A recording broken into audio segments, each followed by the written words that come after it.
sin alterar, tal y como era en 1640, idéntico. Ocurrió esto: el teatro se hizo en una especie de hotel, que entonces era una posada, en la Posada del Toro. Todo esto que está alrededor eran habitaciones para los huéspedes, y entonces un sacerdote se llamaba Jerónimo de Oviedo, pues pidió permiso al rey para construir un corral de comedia, teniendo presente que todo lo que se sacara iba al Hospital de Almagro, y se le dio el permiso. A mediados del siglo XIX, un poquito antes, se prohíben las representaciones en corrales, se prohíben. Entonces esto vuelve a su uso primitivo de posada. Esto se tapia con adobe, todo esto está tapiado con adobe, y hasta 1652 la gente nada más tenía un patio con una serie de ventanas y se acabó. Pero en 1952 hubo un temporal de lluvias por esa parte impresionante. Reblandecieron el yeso de las paredes que cubrían todo esto, se cayó un lateral y entonces se descubrió el teatro. Lo comunicaron al Servicio de Bellas Artes de Madrid y entonces dieron órdenes de que se descubriera todo el entramado del teatro, y resultó esto, lógicamente, está restaurado. Estos son postes de madera, estas son las galerías de los aposentos, hoy en día se ponen sillas, pero miren ustedes cómo tenía,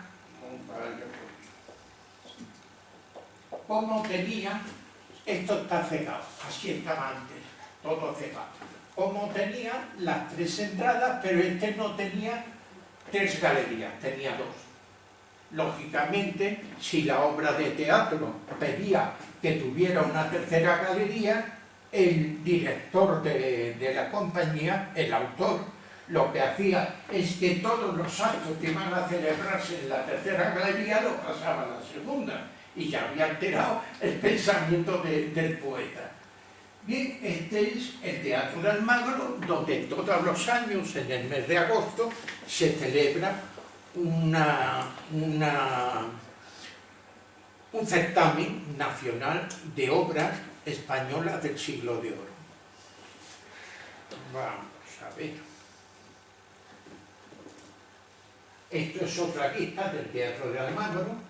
Está en la plaza de Almagro, la plaza pública. Otra vista del Teatro de Almagro. Observen ustedes el toldo para que la gente no se asfixie, y cómo sostenían el tejadillo. Este se conserva, es idéntico, como era el teatro en el siglo de oro. Bueno, esto es el Teatro de Toros. Bien, vamos a continuar, y discúlpenme, pero no estoy hablando de los corrales en Badajoz, luego se los menciono.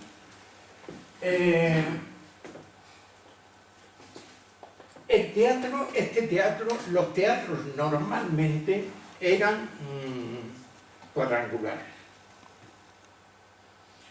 pero imitando a los teatros italianos, el de Vicenza y el de Pisa, se construyeron también teatros circulares o semicirculares. Esos se llamaban coliseos. Presentaban una serie de características mucho más avanzadas para el juego escénico que los teatros, los corrales de comedia que había en el resto de España. Y ahora me van ustedes, porque si no, no voy a hacer nada de Badajoz. Durante el siglo XVII son muy poquitas las noticias que hay sobre teatro de comedia. Hasta el año 1669 que se contrata un gran teatro elíptico en Badajoz. El teatro ese de los hospitales, porque lo hicieron el Hospital de la Piedad, todos los 4 hospitales que había en Badajoz, en un terreno que le donó el ayuntamiento, estaba en la calle Donoso Cortés, que es una calle paralela a la calle San Juan, por la otra parte. En una entrada donde estaba antes los tributos municipales, me parece. Ahí estaba el teatro. Esa calle también se llamaba de Domine Galindo. Domine Galindo era un sacerdote famoso en Badajoz, que fue profesor de gramática, de la cátedra gramática, entonces era de lengua latina, en la Catedral de Humanidades. Un hombre con una gran preparación, impresionante, y que durante toda su vida heredó el cargo de su tío, que también era sacerdote, y este Domine Galindo pues escribió una serie de comedias para representarse el día del Corpus. Desconocemos los títulos porque se han perdido todas las obras, pero tenemos constancia documental que escribió 5 farsas para representarlas en el Corpus, que se la pidió el Cabildo Catedral. Lo que es muy dudoso es que Sánchez de Badajoz representara en el Corpus. Muy dudoso. Yo diría que no, a pesar de lo que se ha dicho. Sánchez de Badajoz, como saben ustedes, se conservan sus obras dramáticas. Incluso se dice que representó en la fiesta del Corpus, en la catedral y tal. Yo he revisado los libros de actas del Cabildo Catedralicio desde el primero que hay, que es 1520. Lo he revisado hasta 1725. Nunca me he encontrado que se contrate ninguna obra de Sánchez de Badajoz. Nunca. Nunca. Y siempre contrataba la catedral. Y era obligación de asentarlo en el libro de acta, porque los acuerdos se adoptaban por mayoría simple. Nunca. Con esto no quiero decir que no se hayan representado, pero no por la catedral, porque saben ustedes, ya me voy a meter en otra, ustedes disculpen. La fiesta del Corpus era una fiesta espléndida. Ya saben ustedes que fue el Papa Urbano IV el que lo estableció para contrarrestar la influencia de la herejía antitransustancialista y también inducido por el milagro de los corporales de la Roca. Pues se establece aquello, la primera conmemoración del Corpus Christi fue en Lieja y luego se extendió a toda Europa católica. Bueno, en la Reforma protestante ya saben ustedes que se plantea la veracidad de la transubstanciación. Y entonces los papas del Renacimiento establecieron que se rendiera culto en la Contrarreforma al cuerpo divino de Cristo, con festejos, procesiones maravillosas y representaciones teatrales. Las representaciones teatrales normalmente se representaba un auto. Un auto es una pieza dramática menor con un contenido religioso muy elevado. No hace falta que sea referido exclusivamente al Santo Sacramento. Puede ser, por ejemplo, a la Encarnación, puede ser a otros motivos. Y eso en Badajoz se celebraba muy esplendorosamente, se hacía un tablado que lo pagaba la catedral en la fachada de la catedral de la Puerta del Cordero, la que da para la calle Meléndez Valdés.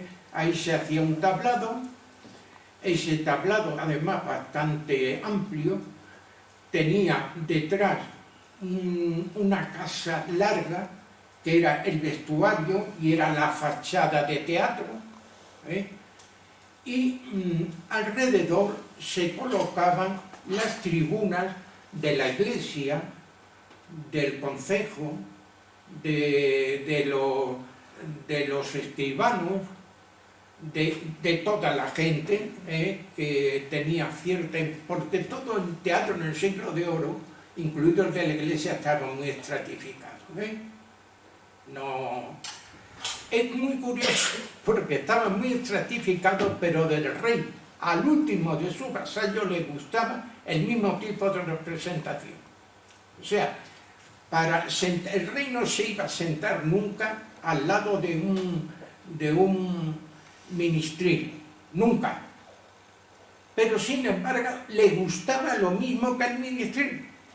E incluso asistían a los corrales de incógnito.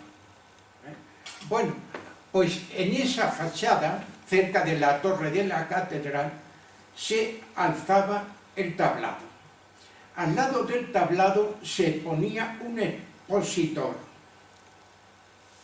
Ese expositor estaba en escalera, servía para colocar el Santísimo. El Santísimo estaba expuesto desde la mañana hasta la tarde que se recogía el tabernáculo, todo el día. Por la mañana se celebraba una misa solemne en la catedral, la misa de Alba. La oficiaba el obispo. A continuación, lo más destacado es que sonaban los dos órganos de las naves laterales, que eran los que había entonces. El central no existía, el central grande es posterior. Después de esto, pues salían a la celebración pública de la honra a la Eucaristía. Lo primero que se hacía era que pasaban delante de la Eucaristía todos los gremios, todos, llevaban en andas a su santo patrono. Por ejemplo, los carpinteros llevaban a San José, los ganaderos llevaban a Santa María de los Ganaderos, cada cual llevaba a su santo patrono y pasaban delante de la custodia para rendir tributo a la Eucaristía.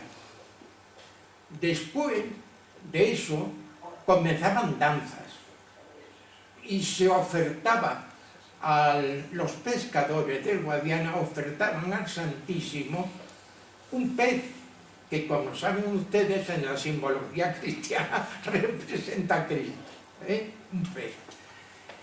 A continuación empezaba el espectáculo teatral, la representación del auto. Tengan presente que el auto también tenía entremeses, zona simpática, zona graciosa para distender a la gente. Y ultimada la representación de los autos sacramentales, normalmente dos, porque el auto sacramental dura muy poco, comenzaba la procesión del Corpus. La procesión del Corpus era muy ritualista. Se iniciaba con la cruz guía de la catedral, llevada por un beneficiado y con dos acompañantes con hachas son velones grandes, encendidos a cada lado de la cruz. Detrás de esto iban los gremios. Los gremios llevaban a sus danzarines y a sus músicos tocando. Cada gremio tenía su música. Por eso la gente decía, ahí vienen los zapateros, ahí vienen por ejemplo, los agricultores, ahí vienen los olleros, ahí vienen, porque cada uno tenía sus músicas y sus bailes. Los foliones portugueses, que iban a contratarlo a Eva, foliones que bailaban folías, los foliones portugueses siempre acompañaban a San Sebastián de los Zurradores, siempre. La música la identificaban. Bueno, después de esto iban todos los clérigos extravagantes. Los clérigos extravagantes, ahí tenemos a un sacerdote que sabe muy bien lo que es esto, son clérigos que no estaban sometidos a una disciplina de dependencia rígida del obispo. Y luego iban los clérigos regulares, a continuación el clero catedralicio, y en medio entre el clero, las dos columnas del clero, las dos filas del clero catedralicio, en medio iba el obispo.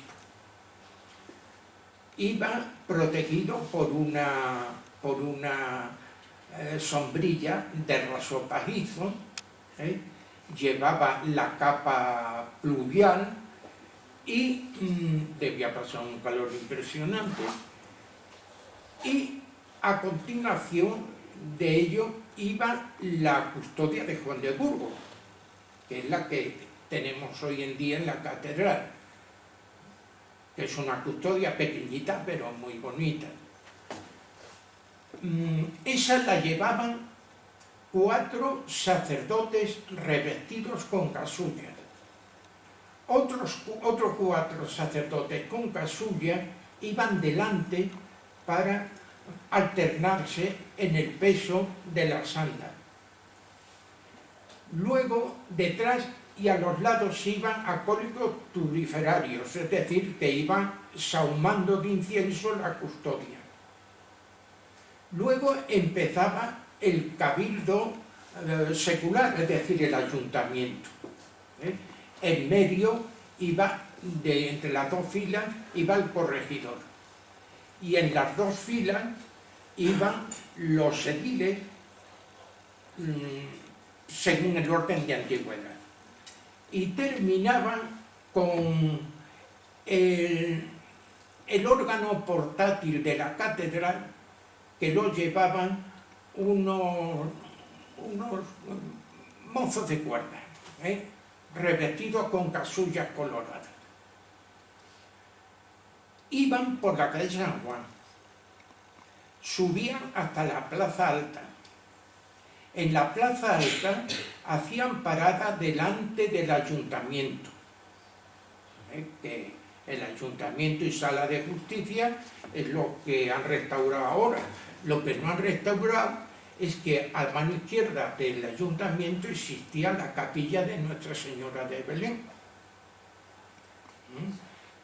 Esa no lo han restaurado, no sé si lo saben, porque la patrona de Badajoz no era Nuestra Señora de la Soledad, era Nuestra Señora de Belén, que luego pasó al convento de los Trinitarios, donde se le dio culto, hasta que el convento de los Trinitarios se destruyó en la Guerra de la Independencia. Bueno, pues ahí, delante del ayuntamiento, se hacía se ponía un altar y se le cantaban preces al Santísimo. Luego pasaba por el arco del Peso del Colorado, tiraba, que todavía se conserva, y además hay una cosa curiosa, cuando se hizo ese arco, el corregidor Montemayor se hizo un poquito bajo y no podía pasar la custodia. Tenían que agacharse y entonces ordenó tirarlo porque no podía agacharse. El Santísimo no podía inclinarse ante una autoridad civil, y por eso lo hicieron más alto. Luego bajaban por la calle donde está ahora el Museo Morales, Museo Luis de Morales, que Luis de Morales nunca vivió ahí, que conste, nunca. Luis de Morales vivió al final de la calle, ¿cómo se llama? Esta que sale de enfrente de la catedral. Meléndez Valdés, cerca del final de la calle Meléndez Valdés, torciendo hacia el convento de Santana. Ahí es donde vivía, Y luego vivió en la calle Guardia Civil, al final de su vida. Ahí arriba vivieron otros Morales, que no tenían nada que ver con el pintor. Vivió Antonio de Morales, que era procurador, vivieron varios Morales. Y la calle de Luis de Morales es donde vivían los otros Morales, no Luis de Morales, pero bueno, bien, me estoy saliendo. Después bajaba por ahí y llegaba de nuevo, subiendo por la calle de la Soledad, llegaba de nuevo a la calle San Juan, para la catedral, donde se ponía de nuevo el Santísimo y estaba todo el día expuesto el Santísimo. Por la tarde se hacía delante del Santísimo una comedia de santos. Eso es como se celebraba en Badajoz el Corpus Christi. Bueno, vamos a continuar con lo nuestro y a ver. Hoy no me estoy pasando demasiado, Bien, pero la pobreza de datos es paradójica, porque por Badajoz pasaban las mejores compañías de teatro de toda España, que iban a Lisboa, al Teatro de las Arcas. Así, nosotros sabemos que en 1657, cuando nace el príncipe Felipe el Próspero, el ayuntamiento contrata a María Vaca para que represente 4 obras, nada menos, en alabanza del nacimiento, etc. Y también tenemos esta nota de don Jerónimo Rodríguez Banderas, que era obispo de Badajoz, que en las constituciones que se han de guardar en el Colegio Seminario de la ciudad de Badajoz dice, en el título 16, ¿en qué forma han de salir los colegiales y a qué partir? Y en él se encomienda a los estudiantes a que no entren en lugares públicos a oír ni ver comedias. Luego había corrales de comedia, antes que se construyera el de la calle Donoso Cortés. El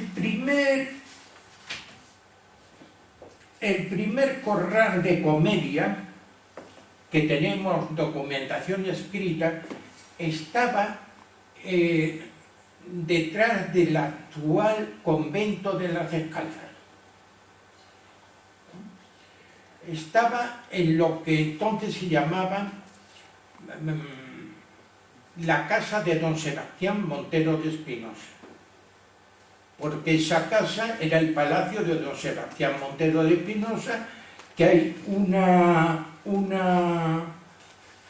figura genuflesa en las escaleras del antiguo hospital de Badajoz.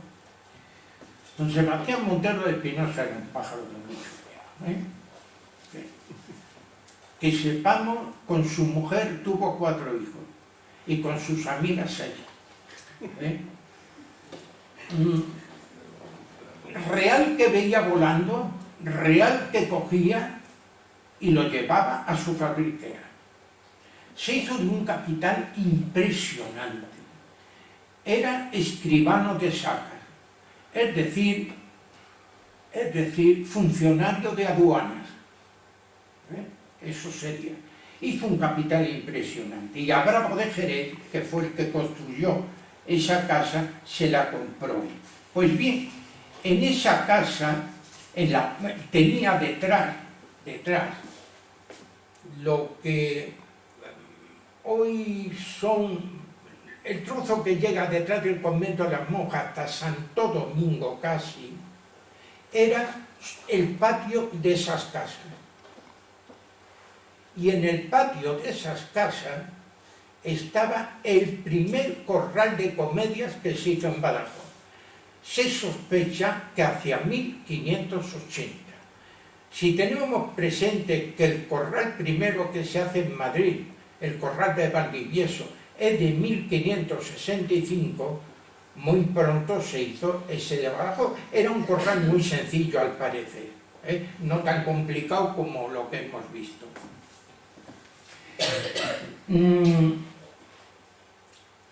Esa calle en aquel tiempo se llamaba la calle de la Rebolla, Catalina Rodríguez La Rebolla. Nosotros hoy en día me encontré un documento que dice dónde tenían las entradas. Una entrada, como no podían entrar los hombres y las mujeres por el mismo portal, pues una entrada estaba por la calle de la Rebolla, ahora de Gabriel, y otro por la calle Real de Santo Domingo. En esa esquina es donde estaba el corral primitivo que hubo en Badajoz. Otro corral estaba en la casa de doña Beatriz de Vargas, y en 1617 en ese corral representó la compañía de Juan de Grajales. El corral estaba en la calle de Tesorero Pedro Díaz, luego Chapín y luego Regulares Marroquíes. Lindera con casa de don Lorenzo de Fonseca y doña Leonor de Blesa. No sabemos más que ese dato. Después tenemos otro corral que estaba cerca de la Plaza de la Soledad. Estaba en la casa, en la parte delantera de la casa de doña Inés de Fonseca. Hay una escritura que dice estas casas que son las que tiene el patio de comedia a la entrada. En los mapas de la época se ve, aunque no se hacían los mapas como hoy en día, a pesar de que aquí tenemos gente muy erudita en mapas, pues mapas militares, pues hay un pequeñito, delante de la casa hay como un pequeñito corral, y suponemos que es donde se representaba la comedia. En fecha imprecisa de 1629, don Alonso Toledo y Mendoza, marqués de Villamaina, que era corregidor de Badajoz, propuso al consistorio la construcción de un patio de comedia en un solar que había en la calle San Onofre.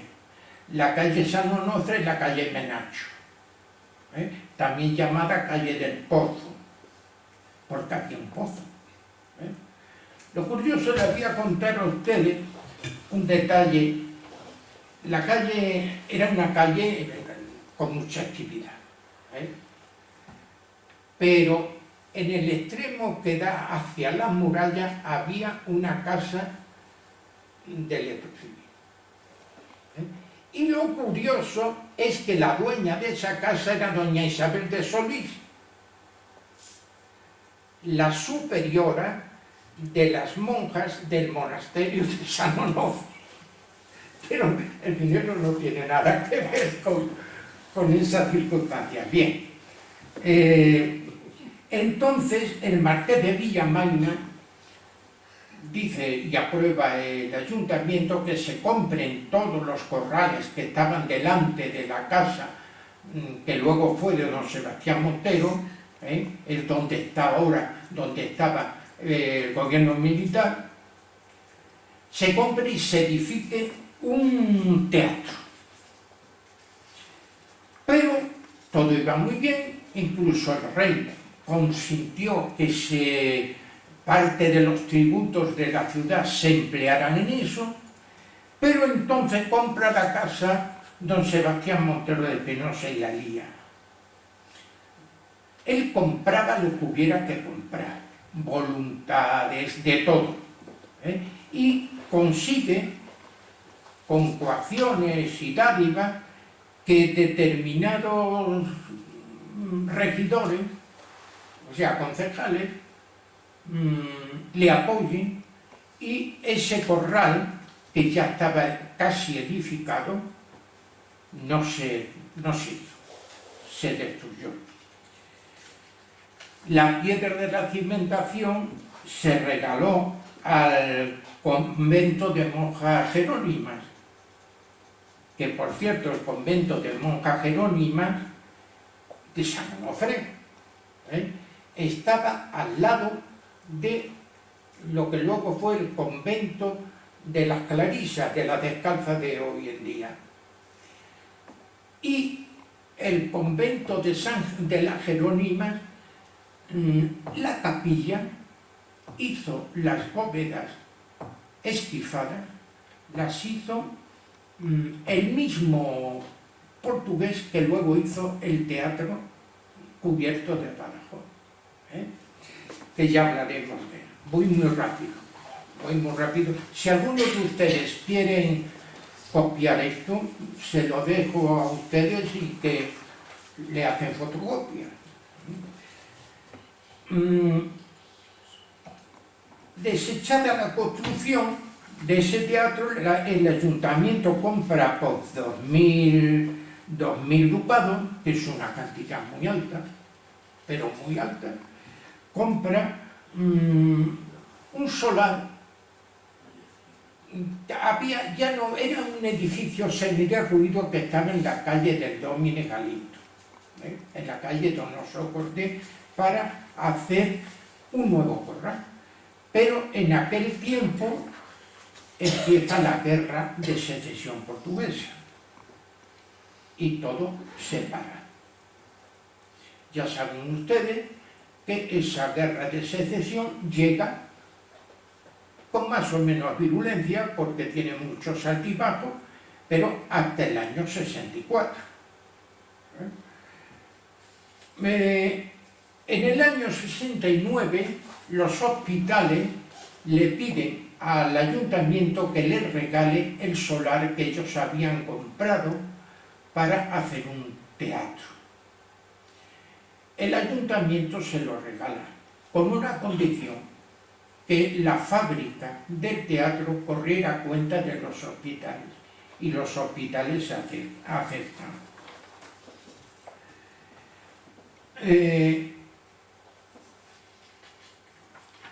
Vamos a ver, vamos a saltar bastante.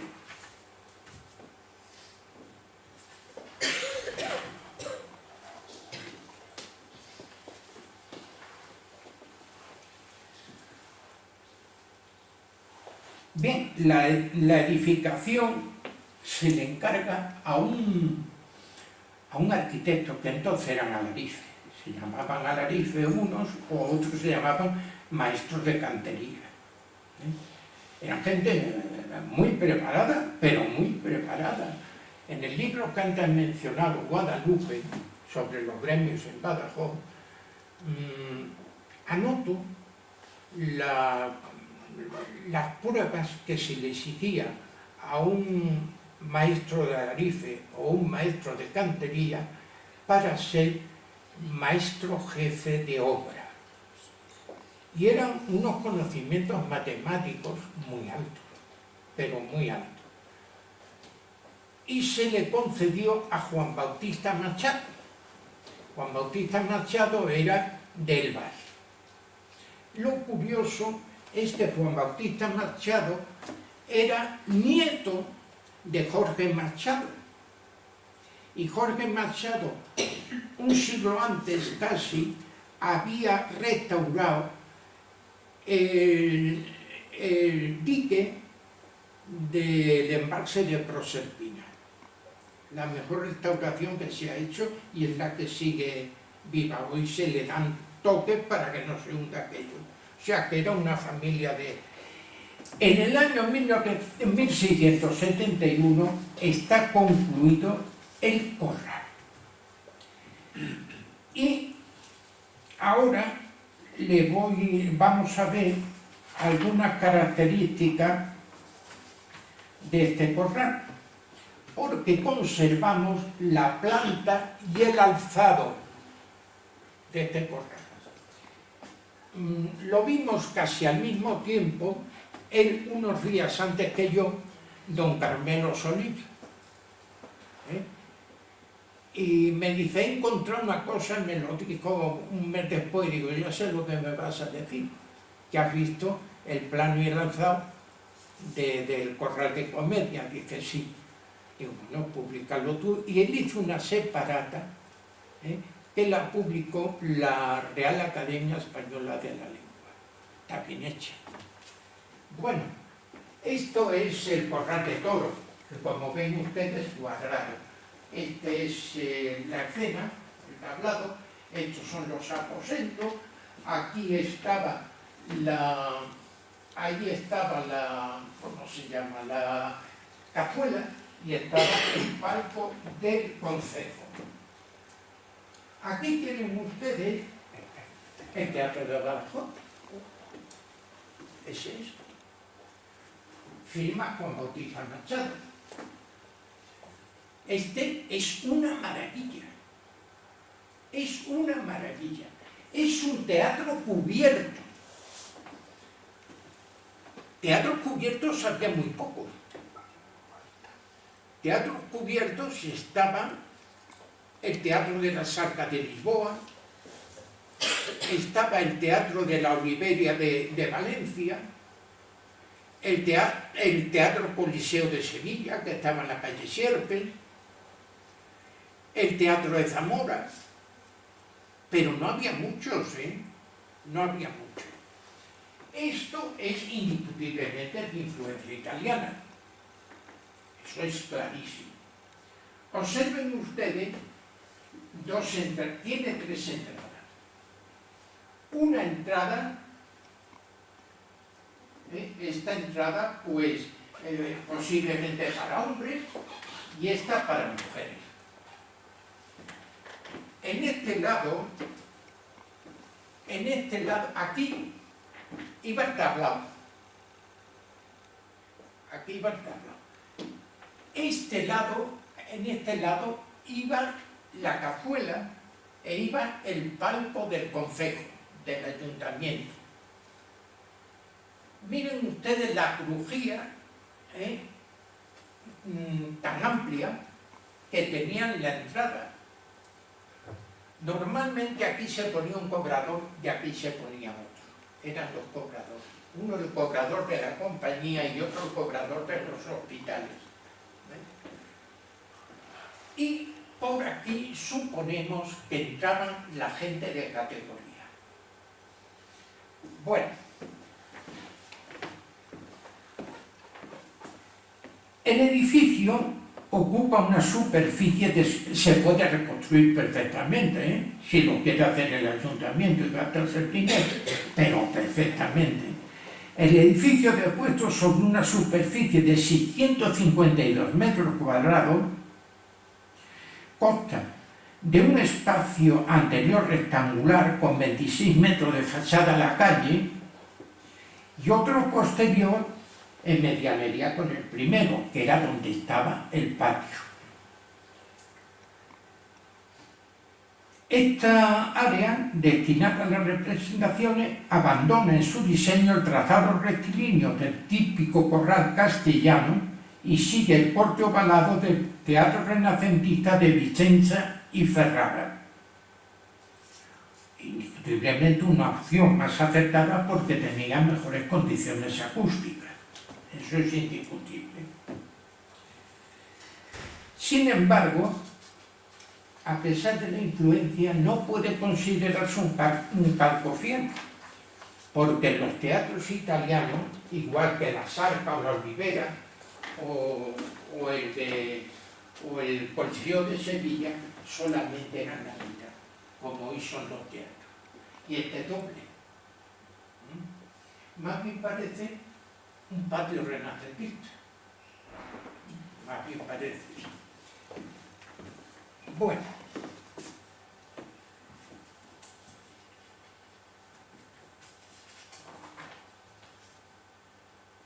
El recibidor este central estaba cubierto por 3 bóvedas de arista y se comunicaba al exterior por una puerta bocelada, la central, de 1,5 metros de anchura y con el patio a través de los 3 arcos sobre pilastras.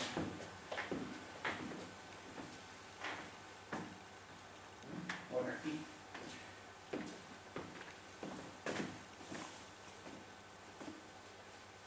Los dos laterales de esto estaban techados de bóveda de medio cañón. Todo esto está sacado del contrato de construcción, que se conserva íntegro.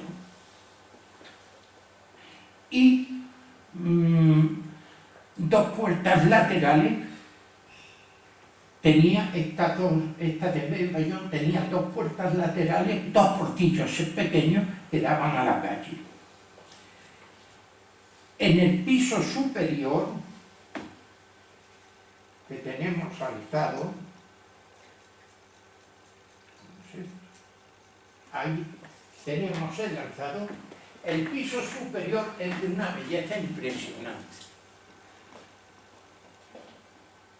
Es precioso. Y le digo a ustedes que se puede reconstruir perfectamente, porque hemos conseguido las medidas exactas de cada uno de los elementos arquitectónicos de este patio.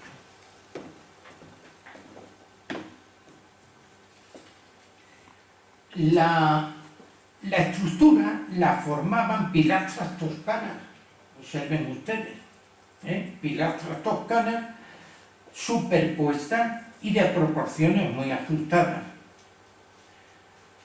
La base eran basas del mismo orden, y las molduras de los capiteles eran bolas, juntillos y filetes prolongados en toda la cornisa. O sea que era una obra muy bonita.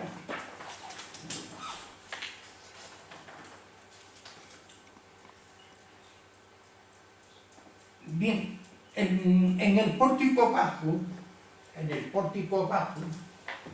un corredor daba la vuelta a todo el patio. Un corredor para desplazarse los espectadores. Aquí no había mosquetero, aquí todo el mundo estaba sentado en banco, no había mosquetero. La galería superior estaban los aposentos. El municipal era muy espacioso y tenía un balcón con risteles de madera torneado y ocupaba los 3 arcos centrales.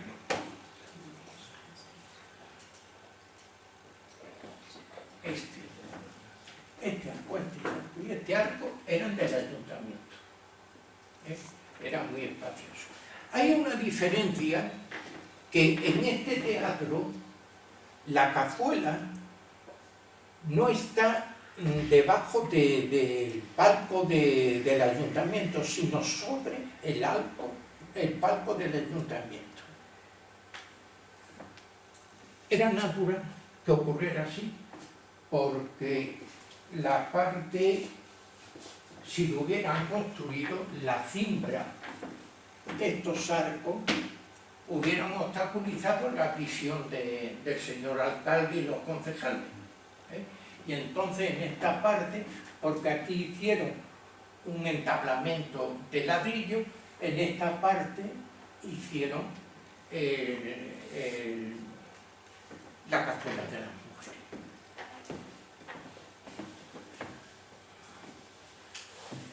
Bueno, El resto de los compartimentos eran pequeños.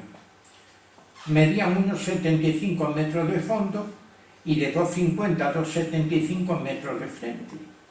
Y estaban recercados por una pared de tabiquería de unos 90 metros de altura. Y se abrían hacia la platea y el tablado por los lados. Bueno, la platea se llama el patruta. Esa es la platea.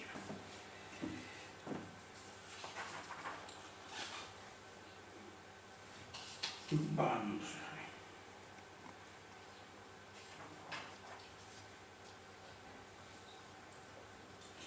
Igual que lo que le he dicho antes, este teatro estaba techado. Estaba techado. Indica perfectamente cómo tienen que ser las tablas para sostener la teja. La parte primera de la entrada, esta parte, el tejado era un agua y esta parte era a 4 aguas. Allá, allá, allá y allá. Tenía ventanas. Todo esto son ventanas para que tuviera una ventilación adecuada. Y tenía claraboyas en el tejado. La iluminación era artificial. Lo malo de este, he resumido mucho, Quien quiera, le he dicho a ustedes que puede hacerse fotocopias, yo no tengo problema. Bien, lo que ocurrió con este teatro es que cuando comienza la guerra de sucesión al trono de España entre los Habsburgos y los Borbones, ya saben que Badajoz se proclamó partidario de Felipe V. Y como don Carlos de Austria entraba por Portugal, pues Badajoz se fortificó muchísimo. El regimiento de Nápoles se acuarteló en este corral. Se hizo obra y ahí estuvo acuartelado el regimiento de Nápoles. Con la paz de Utrecht, pues devolvieron el teatro, pero el teatro estaba destrozado. Y entonces, en 1712, hubo que derrumbarlo, destruirlo, porque estaba a punto de caerse. Ahora les voy a contar, ya para terminar, porque ya es demasiado lo que les estoy entreteniendo a ustedes, era el precio de las entradas.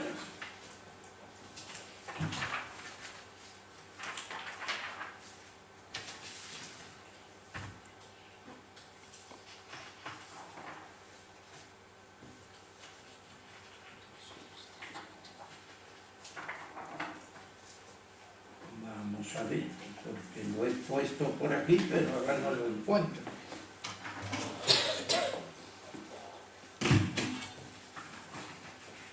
Que no eran tan caras, La entrada no era cara, la entrada costaba 24 maravedíes, no era cara. Tampoco era una entrada barata, pero con la cantidad de comodidades, todo el mundo sentado, una buena acústica, una buena iluminación que la tenía, se iluminaba por velas, se iluminaba por hachones y por faroles. No era cara, porque fíjense, para valorarla en su tiempo, traemos algunos precios que tenían Badajoz, productos de primera necesidad. No olviden que eran 24 maravedíes, y de los 24 maravedíes, 18, creo recordar, iban para los hospitales y el resto para las compañías. Ahí se hicieron hasta 40 días de representaciones continuadas en la misma compañía, o sea, había mucha... Badajoz no tenía mucha gente en aquel tiempo, yo les calculo por la fuga de habitantes, por las guerras y eso, de 6 a 7.000, creo que no tenía más. Pero había cuartelada una cantidad enorme de militares. Y claro, los militares también iban al teatro, también les gustaba, ¿eh? Y por eso tuvo tanto éxito. Bien, la libra de pan blanco costaba 6 cuartos.